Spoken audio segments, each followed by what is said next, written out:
Right. Okay. Hi, Lauren. How are you today? I'm good. How are you? Good. I'm doing well. Mm. I just want to thank you for coming back today. I appreciate seeing you, and I've been thinking a lot about our last conversations we've had and how you've been doing. Thank you. Yeah. So, how have the last couple weeks been since you've seen me?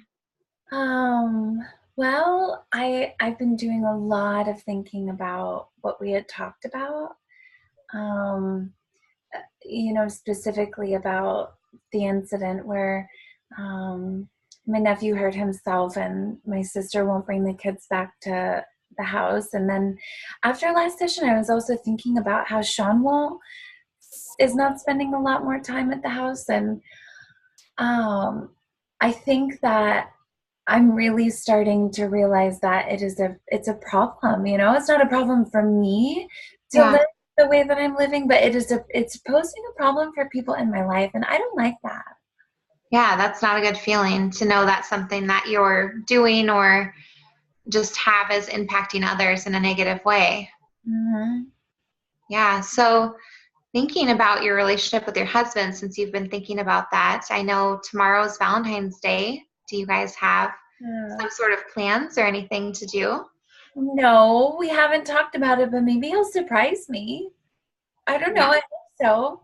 Yeah. I just have to work in the morning, and um, then I'll come home, and I don't know. Maybe I'll ask him tonight if we're gonna do something.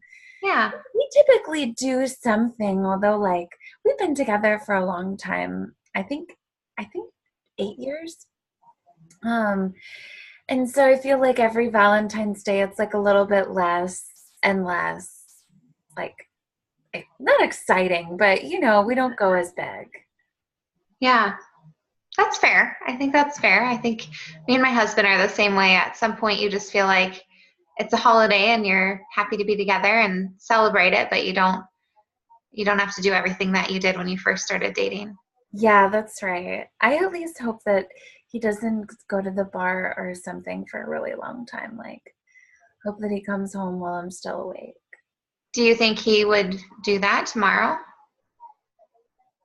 Yeah, I mean, he might not even know it's Valentine's Day tomorrow.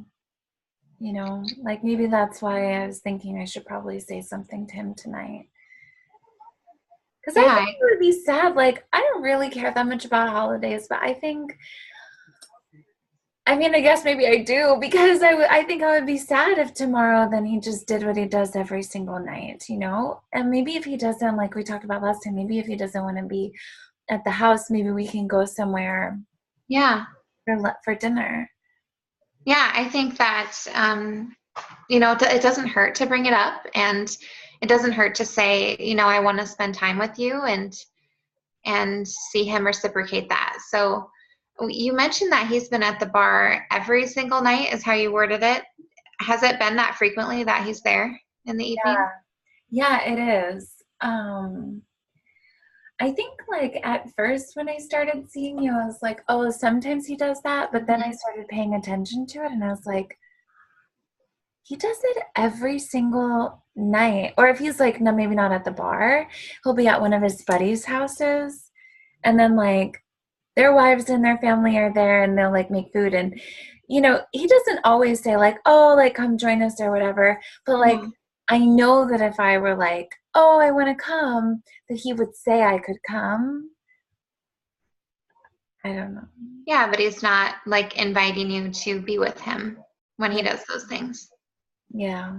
Yeah, that's interesting that just in that short amount of time from when we first talked to now, that has gone from just occasionally he hangs out with friends. I mean, that's how you posed it to me in the beginning, was he likes to have a good time with his friends every once in a while, and now it's becoming what seems to be kind of a problem, and you're kind of being isolated at home while he's gone every single night at the bar or at his friend's house.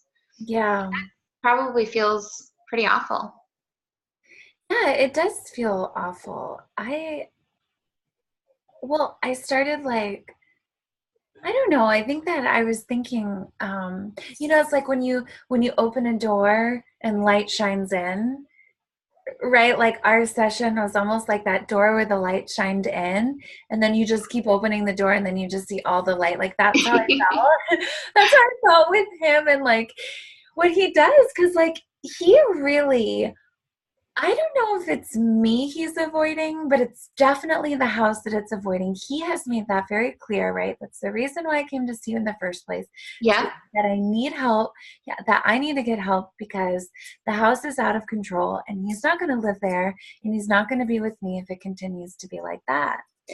And so, like, he has made it clear that he's avoiding the house. I don't know if he's avoiding me, though. I haven't really thought about that. I'm starting to Yeah. wonder if he's avoiding me.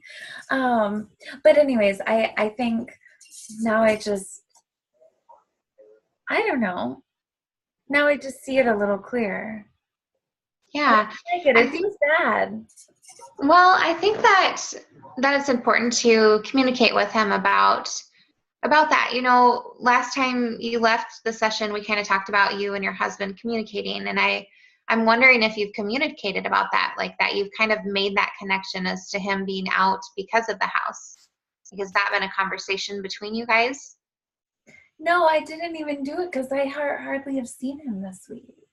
Okay. You know, Yeah. I feel Well, bad that I didn't even do it because, like, maybe I could have like woken up. Maybe I could have taken more initiative to like get together, or I don't know, but I didn't.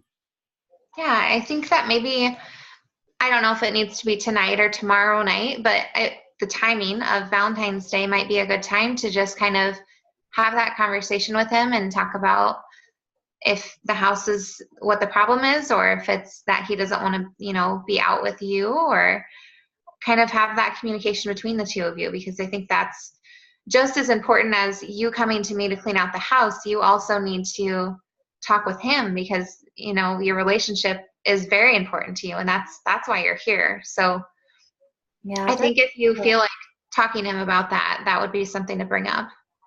I like that you said that. It's not just me coming and doing work with you, but like he is my primary support person and like the one Yeah. who I'm here for. And so I do need to communicate with him too. And, I think that you're right. Like this could be good timing for us to, like Valentine's Day, to maybe have a heart to heart. Yeah, and you could even, pose it as tomorrow night, maybe let's do something. We can even go out of the house. We can go out to dinner. Like, let's go somewhere neutral that you both feel comfortable, and then you can have that conversation. Because it could be overwhelming for him if you're home, if that's a hard place for him Yeah. to be, you know? Yeah, that's true. Yeah. So I'm thinking I appreciate you still coming back and still talking to me about, your husband and the issues that you guys are having with your house. And I want to get back to that, but I also want to kind of touch on your sleep. I know we talked about it Mhm. in the last session, but I'm trying to determine if it's something that we need to work on together or if it's something that's improving. So tell me how that's been since 2 weeks ago. Yeah, I'm like a really erratic sleeper. I don't know what I said to you about my sleep first session.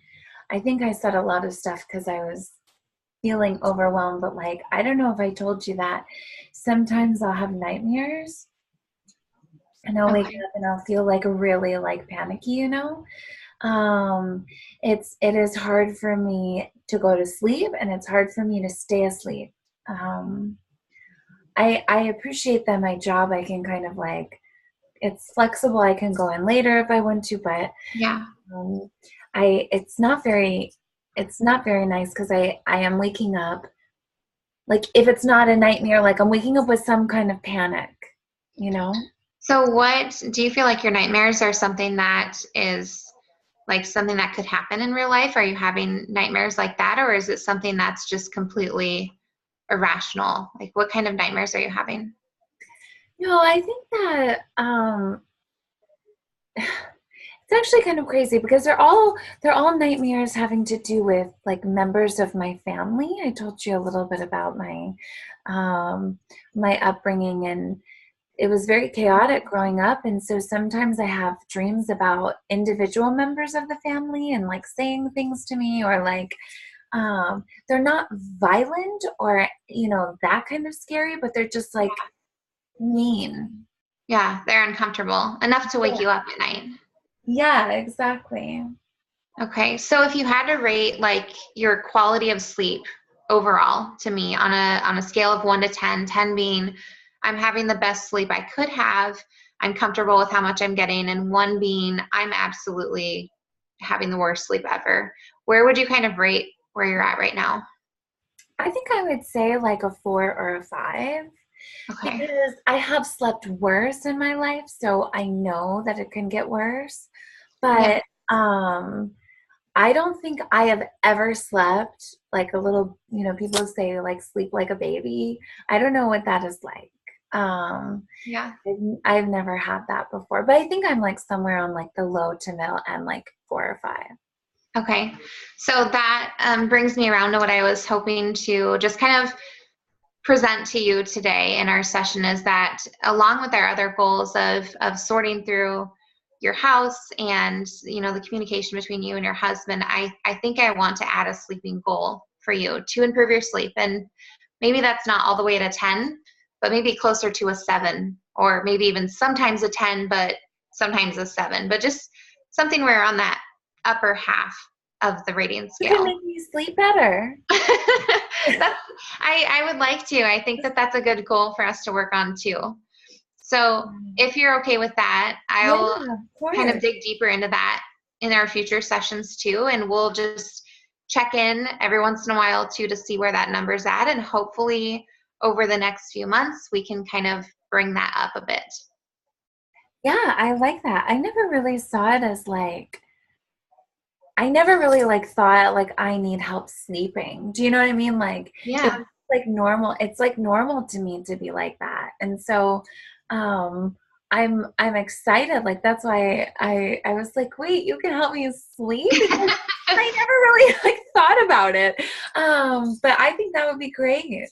Yeah, and I think you didn't mention the nightmares last time, but as you were talking today, I was just thinking about those are probably things we should process through together, because it sounds like A, they seem a little realistic, and B, you're having them frequently, like not just here and there, you're having them pretty reoccurring. So Yeah. I would like to, at some point, maybe not today, but dig into those specifically a little deeper too, and maybe kind of expose where they're coming from, and maybe that'll help stop them a bit. Yeah. Okay. Okay, so today I'm really excited about today. I want to talk to you about some of the interventions, which are things that we can use to work towards the goals that we made last week. So last week we talked about, if you remember, we talked about organization in your house. Mhm. And I don't know if you made any progress on thinking of this, but we talked about having a Lauren room. And that would be somewhere in your house where you could have like just your stuff, and it could be just a room just for you versus having your stuff everywhere. Did you put any more thought into that kind of thing? Sorry, I'm trying to That's fix okay. lighting over here. um, you know what? Hmm. So you know that they talk about this idea of a she shed. Yeah. I thought that that would be. I don't know if I want a she shed outside. I'm like, unless it was like temperature regulated, but Okay. um, but the idea of having just like my room for my, for my stuff. And I think that it's a really, really good idea to kind of take some of, we talked about that last week, but to just kind of like take some of those different piles and things that I'm collecting, or that are mine, that are important to me, Yeah. put them in my room.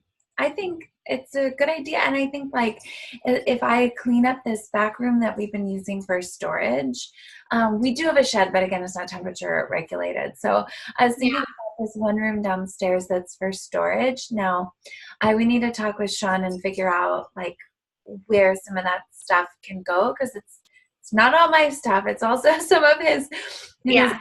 hunting gear and stuff like that. But maybe if I could use that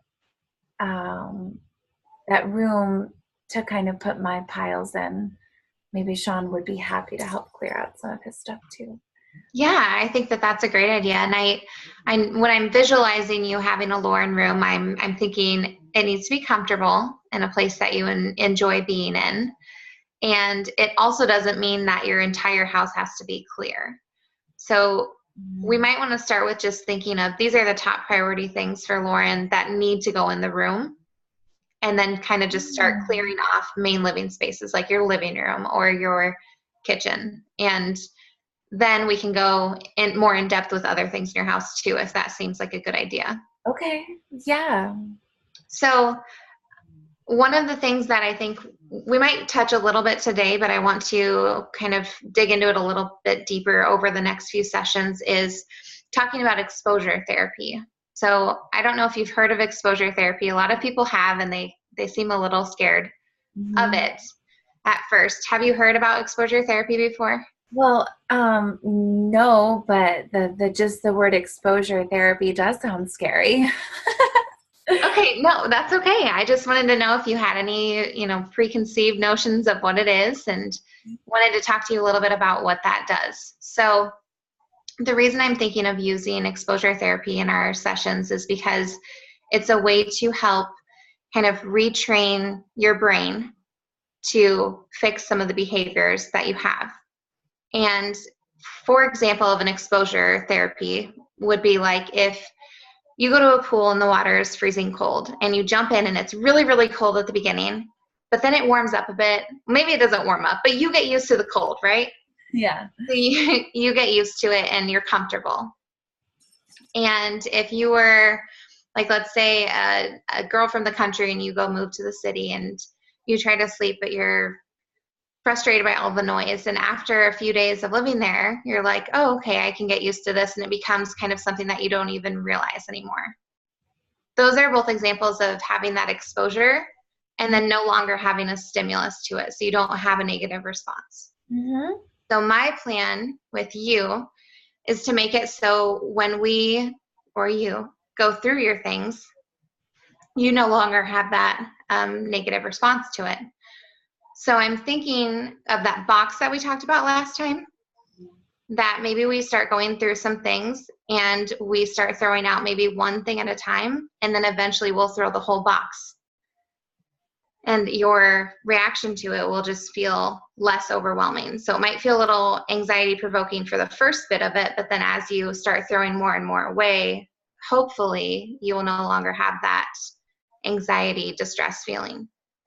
Does that sound like something you'd be interested in trying? Am I going to be throwing away everything in the box? You might at some point if you feel comfortable with it. So my goal is to help you figure out where you're comfortable with throwing stuff out. So we're going to start small, and you're going to be completely in control with what your rules are and what goes. Okay. So if you feel like, yep, you know what, I don't care about this box, we're going to toss the box. Mm-hmm. But if you're like, whoa, I'm not ready yet, then I'm not ready either. I'm with you 100%. Okay, good. I just thought maybe, I know that you don't force people to do anything, but then I just thought like, if it's exposure therapy, like, oh no, maybe I'm just going to have to throw away a whole box.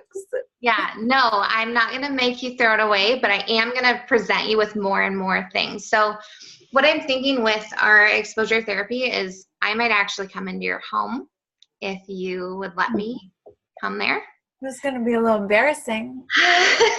Well, I think that I'm probably one of the best people you could have come, right?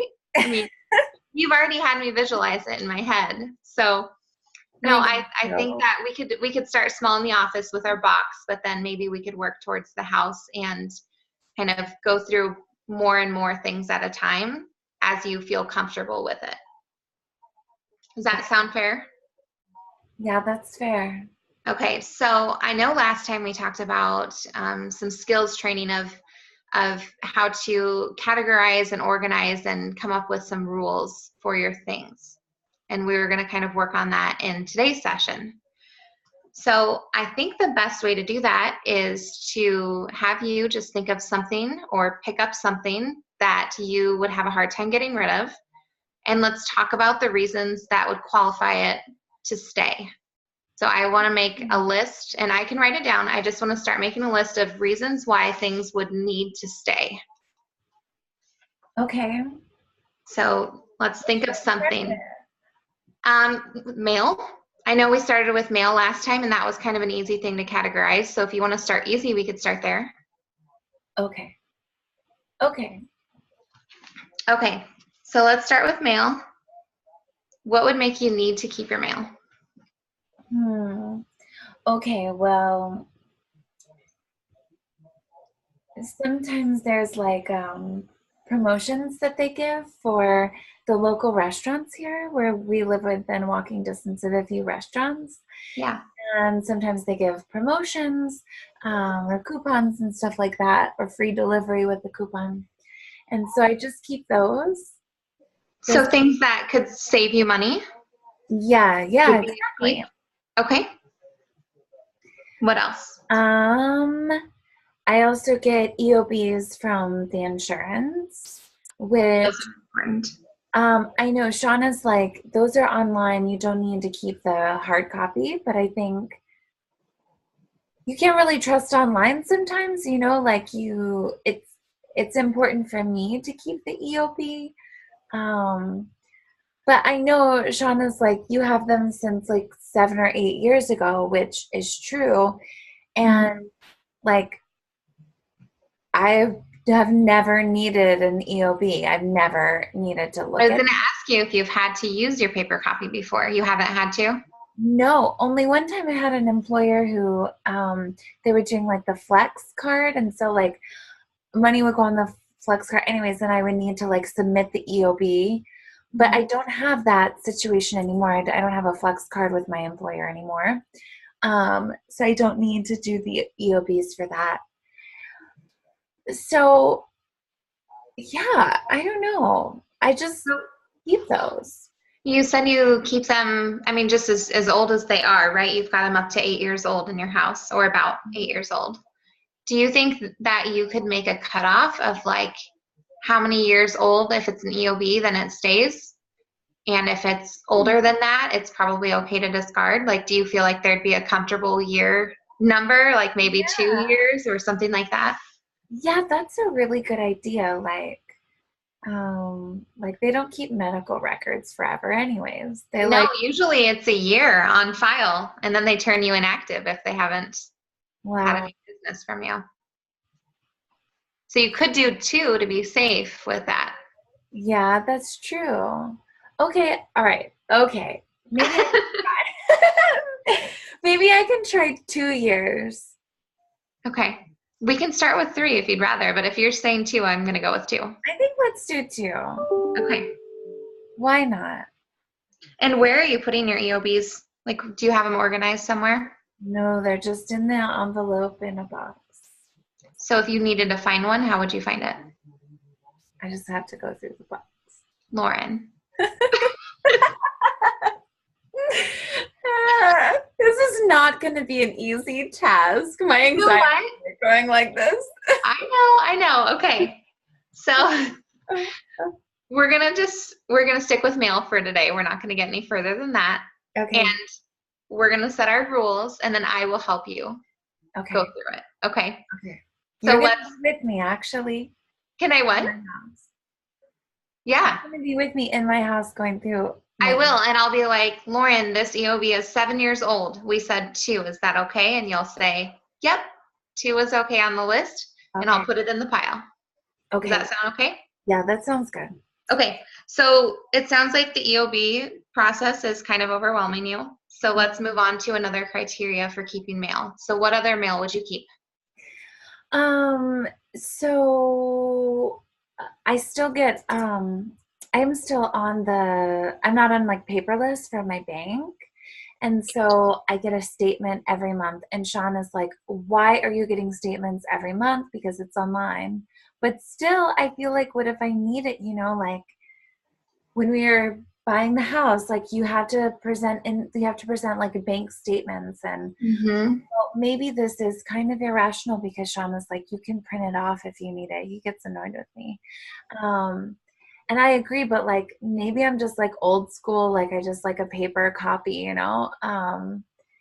so I keep all of that stuff. So if it's like a notification from the bank or a new debit card and like the paper that comes with the new debit card, like Yeah.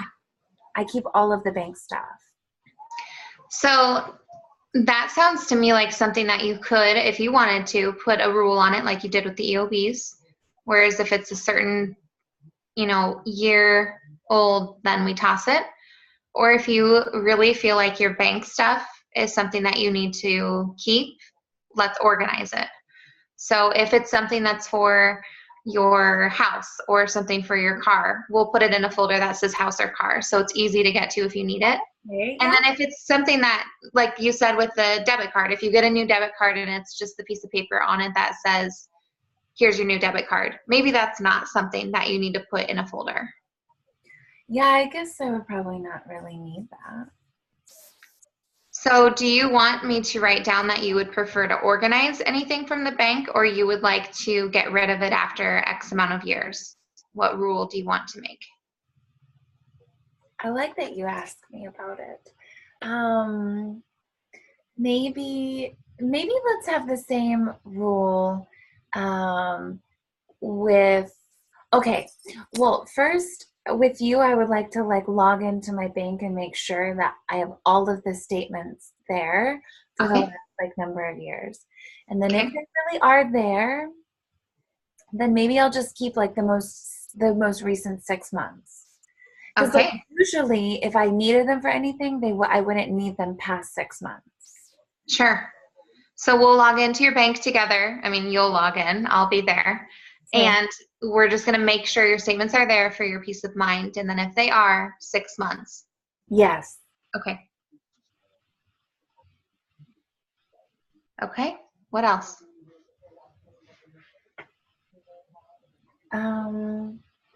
You let me know if you're ready to switch over to a pile of rules as to what we get rid of. Mm.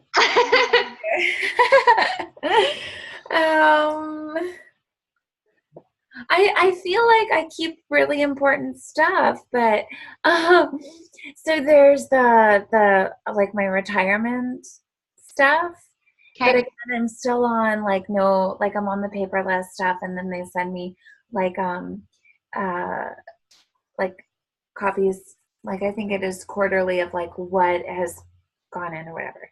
Well, Sure. I have like almost 10 years worth of this stuff, and it might be kind of silly now that I'm thinking about it because each quarter builds on the last quarter. It's not like I need last quarters because it's reflected in this one. So like maybe all of that stuff is mute except for the current statement. I've kept it just so like, because it brings me some kind of like, I don't know, it brings me some kind of just like peace and assurance. Security. Yeah. Yeah, that everything is like good and going according to plan. And like if I needed to look back, like let's say I just wanted to look back and see like where I was 3 years ago or 7 years ago or something, then I could. But then like Sean is like, you can do that online. He's like, he like jokes with me. It's like, are you an old woman? Like you have technology skills. You can log in, and so maybe and it's true. I guess I can do that. Yeah, I want through most of this you've said like Sean tells you this or Sean says this. Like I want to know what you feel comfortable with. So you said earlier you feel silly keeping them that long. Is that really how you feel, or is that how he's telling you to feel? Well, I think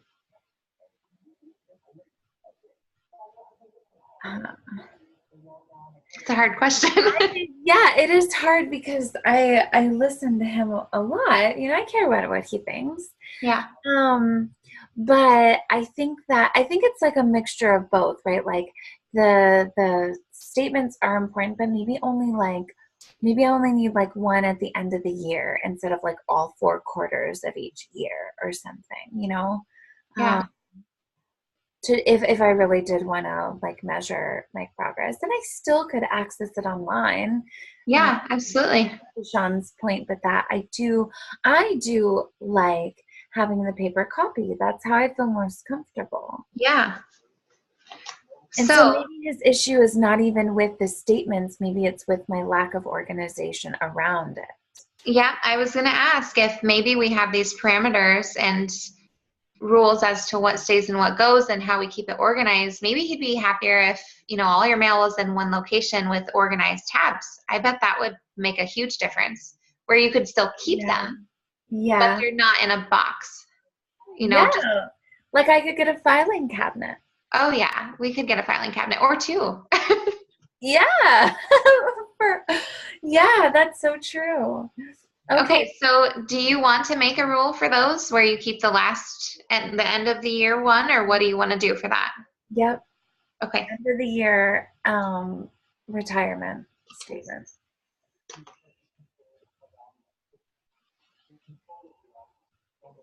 Okay, so this next question is going to be a little harder. So I want to know, if you had to get rid of mail, what would be the first thing you'd get rid of?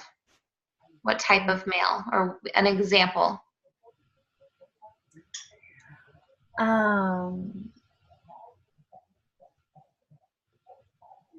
See, like my first instinct is to say like newspapers, because they're not like they don't have like my personal information on them, or like Yeah? I'm gonna need. But I'm still like hesitant because I really value like that information, and like I can look at a newspaper and I can remember exactly what I did on that day, and Mm-hmm. it it's So maybe it's not a certain type, maybe it's just a certain age of the mail. Maybe that's where we start. Because that to me sounds like you're not really ready to think about giving that up.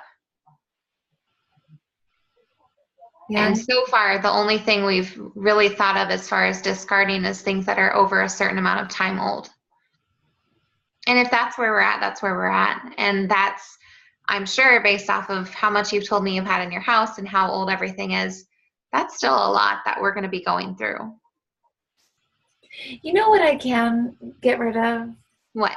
If we are going to get a filing cabinet and organize it, I have all the envelopes that everything is still in. I can throw away the envelopes. I love that. Yes, I love that.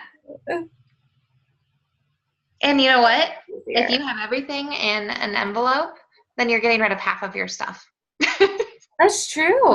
Right? If you look at it that way. And if we're opening them up, then it'll take up less room. Yes. Yeah. Okay. So envelopes go.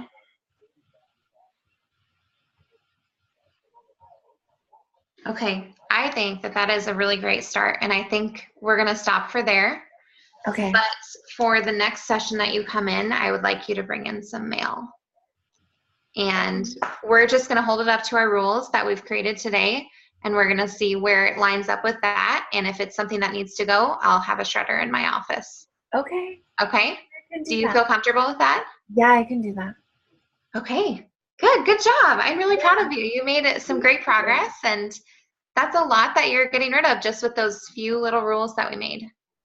I know, I think so too. I was really nervous. Like I was feeling like she's gonna make me get rid of my stuff. And now that we've talked through it, and now that I've kind of like rationalized what it is I'm doing and why, I think it makes a lot of sense, and I feel comfortable with it. Not only does it make sense, but I feel good. I'm still like feeling like still a little nervous about this and like what it'll be like in action, but yeah, so good.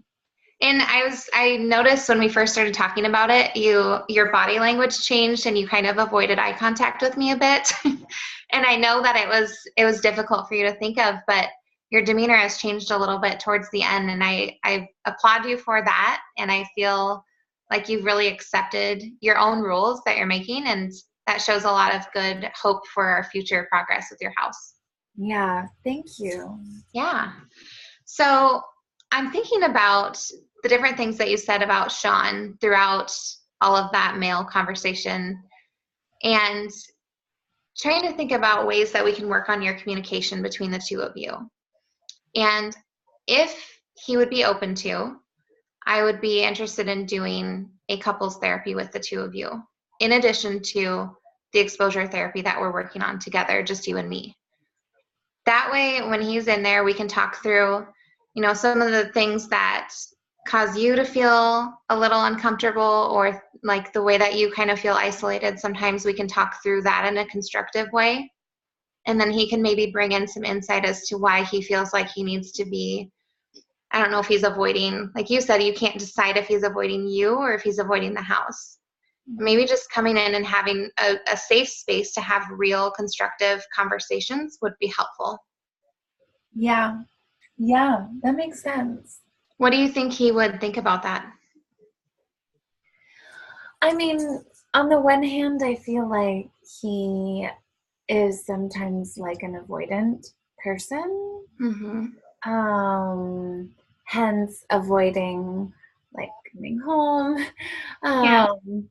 But he's also the reason why I'm here, and clearly he's invested, enough to like say that I should come here. And so I feel like if I mention it to him, I feel like he might be apprehensive, but I think that he would come. Yeah. How do you feel about the idea of having conversation, with me, with him? Do you feel like that would be something you would be open to? Yeah, I definitely do. I feel comfortable with you, and I feel like you're not gonna like, you're not gonna be like mean to me about it. But I also feel like a little self-conscious that all of this really stems down to my problems. So you're nervous that we would only talk about like you versus talking about things that he's got going on. Yeah. Okay.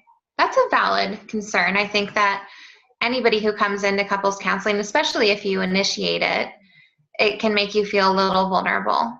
And just so you're aware and how I run my couples therapy, I make it as equal as I can. And I'm going to dig just as deep into him as I have been with you. So if there's stuff will come out. And it sounds to me like he also has things that he needs to communicate about to you and maybe address for himself too. So I'm just wanting to help kind of dig that out. Mm-hmm. Yeah, that makes sense. That sounds good. Okay. And then, with our rules, I mean, we just have this little tiny corner of our paper for mail, but pretty soon this whole thing will be filled out, and he might need some guidelines as to, if he's going to help you, and if he sees you kind of going through things and us going through things, if he's going to support you in this process, then he might want to know what we're doing here. So it would be important for not only you to communicate with him at home about what's going on in therapy, but also to bring him in and talk about these are the rules and this is kind of where you're at. Yeah. Okay. Good. So I've got one other thing I want to kind of address today and talk about. And I wasn't sure if I wanted to bring this up to you because I know that you've had a hard time with really wanting to come to therapy, but I feel like your attitude about it has changed a little bit from the beginning to now. And now you, like you said earlier, that you feel like there is a problem and you want to work on it. Mm-hmm. So I've been kind of thinking about the opportunity that you could have of talking with a medication prescriber. And I've got a good friend that would be able to kind of have that discussion with you, but it would be someone who could talk about prescribing you something that could help treat the symptoms that you have with hoarding. So a lot of clients who have hoarding disorder, they have a really successful treatment if they're doing both the therapy work and are doing medications. And the medications could be something such as like an SSRI that would treats depression, but it would also just kind of help clear your mind and help you relax a little bit to go through those things. And then sometimes they prescribe like stimulants to help kind of get you focused. And as you know, it's easy to get distracted when you start going through things. So that might be something to think about adding into, your treatment plan. And I just kind of wanted to hear your thoughts on adding in something like that, or if you would want to completely stick with just the work that we're doing together. Yeah, that's a really interesting thing. I've actually never thought about it before. But I know from members in my family who've been prescribed medication for mental health related reasons, that it can be really, really effective and it can help a lot. I get nervous about it being myself, like I feel like I try to eat pretty healthy, and like I hardly even take ibuprofen for cramps. Like I don't it makes me feel a little uneasy. Yeah. What do you think? Do you think that I need it? So that's a really hard question. I think that if you feel like you are not able to manage your symptoms that you're having, like your anxiety with getting rid of things, or if your panic attacks that you mentioned in your sleep when you're waking up with those from your nightmares, if you feel like they're out of control and it's not working to do the holistic things that you're trying to do, then it's something to consider and something to consult with a medication prescriber about. Because if you don't have to live feeling fearful, then, why not try it? And I think that if you, on the other hand, decide that we're doing really well and it's helping decrease some of the symptoms you're having and you're seeing a lot of success, then maybe it's not something you need. So I think it all depends on you and where you feel it's necessary. Yeah.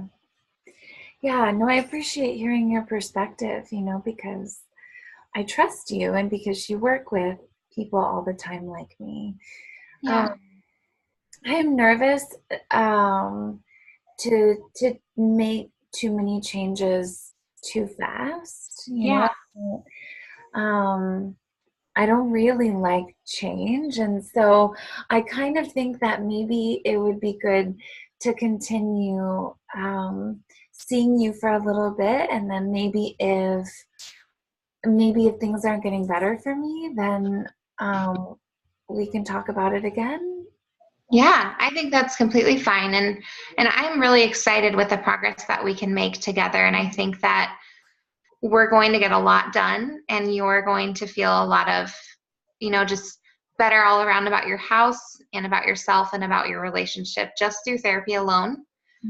So if you're comfortable with just continuing on, then I'm comfortable with that too. And if at some point you feel like, you know what, maybe my anxiety is getting bad, maybe I want something to help with my sleep, if we decide that we've tried everything and your sleep is just not doing it for you, then maybe we have a consult with a medication prescriber. But I want it to be completely up to you, and we can just take it session by session. Yeah, okay, that sounds good. Okay. Well, I think that you've done a lot of great work today, and it's been a great time with you. Thank you. I feel good about what we're doing here. I think that I was so nervous coming in the first time. Yeah. But now I've kind of looking forward to seeing you. Not that I'm surprised by that, because you are great and I really, really like working with you, but also because I think I told you I don't like change, and I think that there's a lot at stake for me right now and a lot that clearly needs to change, and that makes me really kind of fearful. Yeah. So with that being said, I want to talk about a little bit of, I don't know if you want to call it homework, but some things that maybe between now and the next time we meet, you could work on. And one of those was something you were going to potentially address with Sean, was just talking about the awkward avoidance and figuring out if it's from the house, if it's from you, where that's coming from and how you guys can brainstorm kind of fixing it. So if you want to try to have a conversation with him about that, and then maybe even ask him about Valentine's plans tonight. Yeah. Okay. Yeah. I think for next week, I know I said that we're going to work together in your house, but I think next week, let's still do the office. And I want you to bring in some mail if you can. Let's do 10. Can you bring in 10 pieces? They're not all getting thrown. There'll probably be a lot of keep, but I want you to just grab 10 random pieces, and we're going to go through them in office with our rules. And then we'll work on rules for something else. And I think maybe every other time I'll come into your house and we'll just start going through our rules and organizing that section that we worked on. Okay. Does that sound okay? Yeah, that sounds good. Okay, so I have one final thing that we need to do today, and that is to I want your feedback for how things are going, just so that I can help improve our relationship, counselor and client, and also to just kind of know where we're at as far as if we're on the same page or if I need to adjust some things for your treatment. Okay. So the first thing I want to ask is kind of our relationship on a scale of 1 to 10. If you feel like we're connecting really well, everything's going well, a 10, or I'm not sure if we're a good fit. And I want you to be completely honest with that. I don't expect to have perfect scores on everything, but just kind of where do you feel like we're at? Yeah, no, I feel like we're at a 10. I think at the beginning I was apprehensive, but my apprehension was never because of you. I appreciate the way that you go in my time, you'll push me or challenge me a little bit, but you will ultimately go in my time. So yeah, hands down 10. Okay, great. Well, I feel that way too. I feel like we have a great relationship. So I appreciate that. I appreciate you. Okay, so the next one is about your goals. How do you feel your goals have been addressed? So 10 being you've hit everything that I've wanted to talk about. We've gone through all of the goals that I've had today. You're on point. And 1 is, gosh, there's a lot of things I still want to talk about, or you've missed the ball on a few things. Kind of where do you feel like we're at with that? Well, this one's hard because I feel like I never had my own goals to begin with, because I feel like I kind of got pushed into doing therapy, but now that I'm here, I'm like, oh wow, there are some problems, but they're not a problem for me. If I just lived by myself in my own house without anybody else, it wouldn't be a problem. But the reason it's a problem is because other people, so it's just kind of I guess my thing has been sorting through what is I am creating a goal, not because it's an authentic goal of mine, but because I want to preserve the relationship with my husband, or I want to preserve the relationship with my sister and my nephews, and you know what I mean? And so in that regard, I feel like 10, we are doing those things that are contributing to the salvaging of those relationships in my life. Okay. But if it were just my goals in general, I'd be like, no, this is 0. I don't want to do these things. Right. Because it's not necessarily something that you want to do. It's just something you feel like you have to do. Yeah, exactly. I'm not mad about it, but yeah. No, that's okay. And you know what? I completely respect that. And I value your honest opinion. So anytime you feel like you're worried about hurting my feelings, just say it. It's fine. I appreciate knowing that you are here for your relationships. And that is a huge part of life, our relationships and, the people we're around. And if your goal is to work on those relationships, then I'm here to help you figure out how to fix them. So I'm glad to hear that. Okay. Third, which is, we're almost done. Just the third question is another rating scale, 1 to 10. How do you feel about the interventions that I proposed to you today? The things that we wanted to work on as far as going through, making the lists, doing some exposure therapy, and then also having some potential couples therapy. I feel good about them. I would say 10, you know. Um, the only thing that's like, I'm like, wait, like 9 when we talk about exposure therapy, but I think that that's just because the word is really, Should we just rename it? yeah, yeah, probably. I'll think of something else to call it. And then you'll know that whenever I refer to that word, that Okay. that's what I mean, but we're not going to think about the word. Yeah, I like that. Okay. Okay. Okay. So then final one that I have is just kind of an overall rating of today's session, how you feel it's gone, a 1 to 10. I feel 10, hands down. I think this is really moving in the direction that I need to go. That's great. I also feel like it's moving that way too. And I feel like we've made a lot more progress than you wanted to in the Yeah. beginning. And you're still smiling, you've got a positive attitude, and I feel like our momentum will just keep building. And I'm really excited to keep moving forward. Yeah, cool. Thank you. Yeah, so that is about it for today. So remember, you're going to try to bring up Valentine's plans potentially. Yes. Talk a Yes. little bit more with Sean. Yep. Okay. And Yeah. then you're going to bring in 10 pieces of mail next Okay. time. All Okay. right. And then if you're comfortable with scheduling next week, let's schedule a time next week. Okay. That sounds good. Do I Okay. mention couples counseling this week or should I wait? Do you what? Should I mention couples counseling to Sean this week? I think that when you start getting into that conversation about how he's kind of being out of the house, how it's affecting you guys, if you feel like it's going there and that would be something beneficial to bring up, then yeah, let's bring it up. If you feel like he's really resistant to even having conversation about it, then maybe it's not the best time, because if he's in that negative headspace, he might just turn it down right away. Yeah, yeah. Okay, that's good. But yeah, just keep me Yeah. posted. We can talk about it next week too, if you didn't get a chance to, and we can get started on that whenever. Okay, that sounds great.